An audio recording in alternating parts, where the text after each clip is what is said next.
नमस्कार, जय माता दी। मैं पंडित सुशील सेमवाल आप लोगों के साथ नवरात्रों को लेकर एक बात साझा करने के लिए आया हूँ। अर्थ टीवी पंजाब पर आप ये जानकारी देख रहे हैं। इस बार जो शरद नवरात्रे हैं, ये 3 तारीख से शुरू होकर 11 तारीख तक चलेंगे। 3 अक्टूबर से 11 अक्टूबर तक शरद नवरात्रे रहेंगे, जिसमें कि आपको प्रतिदिन के नवरात्रों में आपको बताते हैं कि प्रथमम शैलपुत्री, द्वितीयम ब्रह्मचारिणी, तृतीयम चंद्रघंटेति, कुष्मांडेति चतुर्थकम, पंचमम स्कंदमातेति, षष्ठम कात्यायनीति च, सप्तमम कालरात्रीति, महागौरीति चाष्टमम, नवम सिद्धिदात्री च, नवदुर्गा प्रकृतिता। हर दिन की अलग देवी के रूप में पूजन किया जाता है और नवरात्रों को जो है हर घर में, हर सनातन धर्म को मानने वाले के घर में मनाया जाता है। और नवरात्रों की विशेषता है कि इसमें जौ बीजे जाते हैं, हरियाली बीजी जाती है आपके घर में, जो शुभता का प्रतीक होती है। और उस जौ को बीजने का क्या समय है, उसमें जो घट स्थापना करनी है उस घट स्थापन का क्या समय है, और उस पर किस प्रकार से आपने किस विधि से घट स्थापना करनी है, इसके बारे में हम छोटी सी जानकारी आपसे साझा करेंगे। जो इस बार 3 तारीख को पहले नवरात्रे के दिन घट स्थापन का समय है सुबह 6:20 से और 7:48 तक का निकाला गया है। इस समय को पटियाला के समय के अनुसार आपको बताया जा रहा है।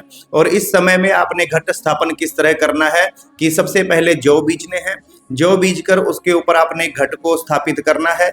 घट के अंदर आपने जल भरना है। जल के साथ आप कच्चे बादाम, हल्दी, सर्वौषधि इत्यादि कई वस्तुएं हैं जो शास्त्रोक्त तरीके से बताई जाती हैं। सिक्के आप इसमें रख सकते हैं, अगर चांदी का सिक्का है उसको अंदर रख सकते हैं। उसके बाद आम्र पत्र, आम के पत्ते उसके बीच में रखे जाते हैं। आम के पत्तों के बाद उसके ऊपर पूर्ण पात्र की स्थापना की जाती है। जो घड़े का चप्पन होता है उसमें चावल डाल करके उसके ऊपर स्थापित किया जाता है और सबसे बाद में उसके ऊपर नारियल की स्थापना की जाती है। अब नारियल के विषय में देखो बात करें तो कई लोग इस नारियल को सीधा खड़ा करके रख देते हैं और कई लोग इसको उल्टा मुंह करके, पीछे की ओर मुंह करके रख देते हैं, और कई ऐसे रख देते हैं कि इधर और उधर इसका मुंह करके स्वयं सामने बैठते हैं। अब आपको शास्त्रोक्त तरीके से बताया जाए तो शास्त्रों में आता है कि अधोमुखम शत्रु विवर्धनाया। अधोमुख जब आप उसका नीचे मुंह करके रखते हैं तो उससे शत्रुओं की विवृद्धि होती है। ऊर्ध्वस्य वक्त्रम बहुरोग वृद्धे, ऊपर अगर उसका मुंह करते हैं तो रोगों की वृद्धि आपके जीवन में होती है। प्राची मुखम वित्त विनाशनाया, जब आप उसको पीछे मुंह करके रखते हैं तो वो धन का नाश करता है। तस्मा शुभम सम्मुख नारिकेलम, जो सन्मुख नारियल होता है, जिसका मुंह का हिस्सा आपके सामने हो, उस नारियल से ही आपको शुभ फल की प्राप्ति होती है। जब आप पाठ करते हैं नवरात्रि में, दुर्गा पाठ का जब आचरण करते हैं, नवार्न मंत्र का जाप करते हैं, उस वक्त आपने जब घट स्थापना कर रखी है तो उसका नारियल सम्मुखीकृत हो, आपकी तरफ उस नारियल का मुंह हो। और उस नारियल को रखने के बाद जो भी आपने वहां पर पूजा पाठ करना है उसके लिए एक आसन हो। एक आसन के साथ यदि हो सके तो वस्त्र भी आप वही पहन कर रखें। आज आपने पूजा के समय वस्त्र पहने, फिर उनको उतार कर आप सारा दिन कोई और वस्त्र पहनिए।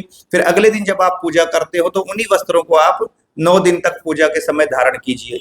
गौमुखी और माला, जो माला आपकी हो वो प्रतिदिन आप एक ही माला का प्रयोग करें, एक ही गौमुखी का प्रयोग करें। आसन, वस्त्र, गौमुखी, माला, ये पूजन का जो सामान है वो एक ही होना चाहिए और हर व्यक्ति के लिए अलग अलग होना चाहिए। इससे क्या है, आपकी साधना में उत्तरोत्तर वृद्धि होती है और भगवान की कृपा आपको जल्दी प्राप्त होती है। जिस मनोरथ से, जिस कामना से आप उस पूजन को करते हैं वो कामना आपको जल्दी से सिद्ध होकर के मिलती है। लेकिन यदि हम इस विधि से नहीं चलते, विधि के बिना इस कार्य को करते हैं तो हमें कई प्रकार के विलंबों का सामना करना पड़ता है। इसमें क्या है कि जो शास्त्रोक्त कर्म है, यह शास्त्रम विधि मुत्सृज्य वर्तते काम कारता, न स सिद्धिम अवापनोति न सुखम न परम गति। गीता में भी आता है कि यदि आप शास्त्र विधि को छोड़कर मनमाना आचरण करते हैं तो आपको ना कोई सुख प्राप्त होता है, न सिद्धि प्राप्त होती है, न किसी प्रकार की गति उस कर्म से मिलती है। इसलिए जब भी कोई शास्त्र वाला आचरण आपने करना है तो शास्त्र विधि को ही आगे रखकर वो आचरण होना चाहिए। अब इसमें मैं आपको उदाहरण देता हूं कि जैसे पंचांग में बताया जाता है कि आज ये तिथि है, इस कर्म को आपने आज करना है। लेकिन आज ऐसा समय आ गया है कि हम सोशल मीडिया से, यूट्यूब से देख करके भ्रमित हो जाते हैं। लेकिन आप सबसे निवेदन है कि आपके नजदीक जो ज्योतिषी, जो पंडित जी आपको इस चीज के बारे में बताते हैं, आप उन्हीं से इसका विचार विमर्श करें। उन्हीं से आप इसके बारे में सलाह परामर्श लें, ताकि आपको अपने स्थानीय समय के अनुसार हर चीज का पता लगे।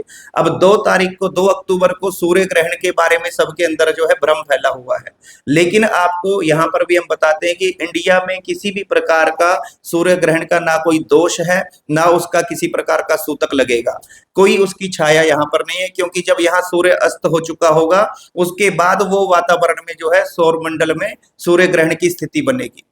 उस सूर्य ग्रहण का जो असर है वो north South America, Pacific sea, Atlantic sea, Antarctic sea, इन स्थानों पर जो है रात के समय में उस सूर्य ग्रहण का प्रभाव रहेगा। इसलिए भारत के लोगों को किसी प्रकार की कोई चिंता करने की इसमें आवश्यकता नहीं है।